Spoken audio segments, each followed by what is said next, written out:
Hey guys, welcome to another Gearology Oz video, and in this video I wanted to talk about first aid kits. Now, I made a first aid kit video not too long ago. I talked about using a bigger first aid kit to work from, and basically chopping and changing, taking things out from your bigger first aid kit and putting them into a smaller first aid kit, which is more applicable for the situations you're going to. You know, if you're going out camping, hiking for several nights, it's going to be a little bit different than if you're doing a relatively short mountain bike trip out in your on your local trails. However, I've kind of upgraded my kit a little bit. I've done a few courses, gathered a little bit of knowledge, and changed a few things around, and I want to share that with you.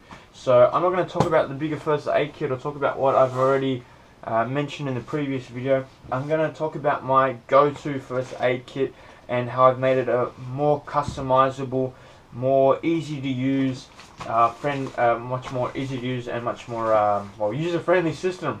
So first and foremost, let's talk about this. This is a X-Ped dry bag. Nice and simple, nice and cheap, very easy to see, and I always keep this at the top of my pack. So whenever I'm hiking, I'm usually in charge of the first aid stuff, and the rescue stuff. Well, you'll see what's inside here, but basically I tell everyone in the group, listen guys, the first aid stuff, the PLB, etc, etc, etc, that's in the top of my pack in a yellow X-Ped dry bag. If something was to happen and I'm not the one getting the first aid kit, somebody else has to go get it. They open the top of my pack, there it is. It's not hard to mistake, easy to get, easy to carry. You can clip it to the outside of the pack if you really want to, and well, it's waterproof, so that keeps everything nice and dry. And because it is a dry bag, I can take all the air out, and it keeps everything quite compact, quite together, and it doesn't knock or move around. So I can't recommend enough, even though you might have a separate first aid bag, I do in there as well, that you actually keep everything in a nice little easy to use dry bag, but try and make it nice and visible and quite unique, so I don't have another yellow dry bag in my pack. So let's open this up and have a look what's inside. Now, the beauty of a dry bag is it lends you to being able to customize your first aid kit that little bit further with other items that you might not be able to fit in your small first aid kit. And that's exactly what I've done here. So first and foremost, I've got my standard first aid kit, bunch of stuff in there. We'll open that up shortly and see what's inside, but it hasn't changed too much since my last video, and again, depending on the situation, I'll chop and change from my bigger first aid kit. Anyway, putting that to one side, the other item I always carry with me is the strapping tape. Now, this is relatively new strapping tape, and as you can imagine, I would have quite a hard time fitting that in there, especially considering all the amount of stuff I've got there and there already. But strapping tape, awesome tool, not only to strap ankles, wrists, sprains, strains, etc. But if any of you have gone out hiking and someone's cut themselves and they need a band-aid, and you've still got a lot of hiking to go, they're sweating, etc, etc, the band-aid doesn't always stick. So a bit of strapping tape over the band-aid definitely goes a long way. It's quite an invaluable bit of kit. I really highly recommend you guys have a roll of strapping tape in your first aid kit. Next up, what do we have? We have a splint. Now, this is a moldable splint. I'll put up the details down the bottom of the screen right now. I can't remember what it's called off the top of my head, but these things are absolutely fantastic. It's got a metal wire frame on the inside, so it's actually completely moldable and very sturdy once molded. I carry one, usually one or two other people in a hiking party also carry one. It expands, I think, to about 1 meter. I'll put the link, I'll put the information down the bottom of the screen. I might do a separate video on this, but I can go on talking about how amazing this splint is for a long time. We used them in my last first aid course, and the amount of things you could do with this is phenomenal. Definitely look at getting one of these, because mate, if you've got someone with a broken leg or someone that needs splinting, you don't want to be going out there looking for sticks and trying to improvise when you can carry something so small, so light in your first aid kit. So these things are absolutely fantastic. Lastly, what do I have? I have my PLB. So this is a ACR Rescue Link PLB with GPS. I advise you guys, if you are going to get a PLB, go with the GPS one. They're by far the most common ones to get now. They're kind of newer technology, well, which has been around for a while, but it'll make rescue that much quicker and easier for the rescuers. This is also because my kayak has the floaty back, so the PLB will actually float in the water. It also acts as a strobe light when activated. Some other items I don't have in the first aid kit right now because I don't need them is a ACR rescue mirror. It's got a whistle and also got a float. Again, great bit of kit. I've done a separate review on this. I've also got a ACR strobe light. These all came together, which is one of the reasons I brought them. Excellent bit of rescue gear, but for the most part, the PLB I carry with me for mountain bike riding, kayaking. If I'm out for a couple of days, then I'll carry these are definitely the rescue mirror and maybe the strobe light. Another thing which isn't here is on your person. It doesn't necessarily have to be in your first aid kit, but just a decent blade, a multi-tool is quite good. Or if I'm out camping for a couple of days, I'll definitely have my fixed blade knife. I think that's a great tool to have in your arsenal when it comes to first aid. So let's have a look what's inside my first aid kit. Pretty simple stuff, nothing too flash. It's made, and again guys, this first aid kit is has stuff which is applicable for me, for what I do.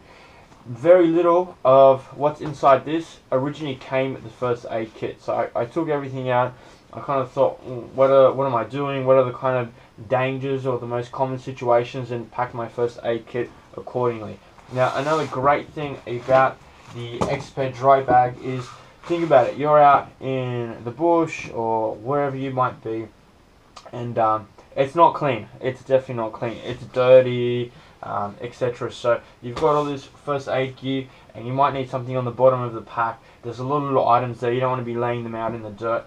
You have a nice, well, at least decently clean, because it should be in your pack, surface to lay some first aid gear out if you so needed. So on top is a triangular bandage. Guys, get yourself a good quality cloth triangular bandage.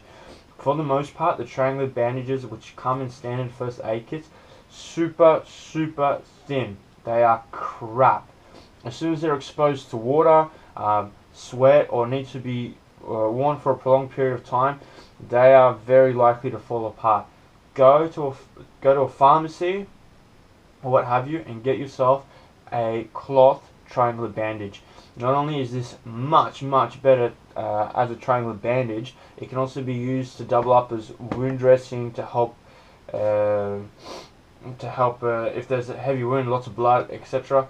This can double up for that as well. Whereas the thinner triangular bandages, not so much. So I can't stress enough, even if you buy a first aid kit and it comes with one of the crappy triangular bandages, replace it straight away. Get yourself a cloth triangular bandage. Really important.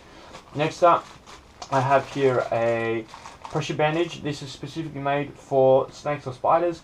So if those of you that have done any first aid training, if you've been bitten by a snake or spider, we're looking at compressing the entire limb, in short.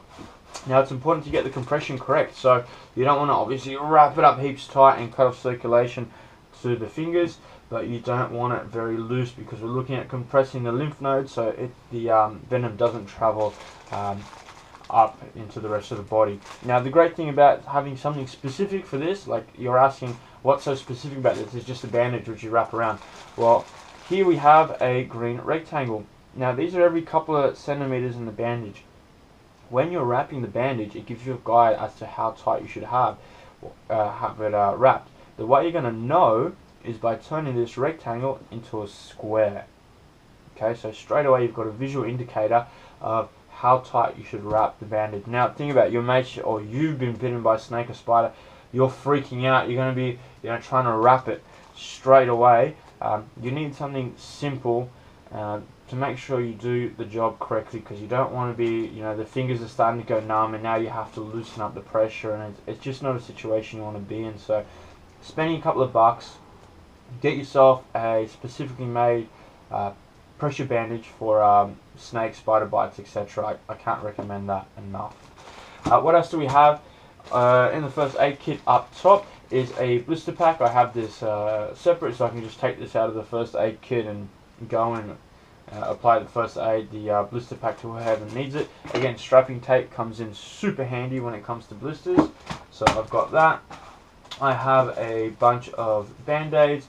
I have some saline here, so if something gets in the eyes or I just need to clean a wound rather than using drinking water, saline is the way to go. Gloves, obviously personal protection. CPR mask, again personal protection. I have more band-aids. I have wound dressing, so again, going mountain bike riding, or if you're in the middle of nowhere, you have a nasty slip and fall and get a very deep cut laceration which is bleeding like crazy.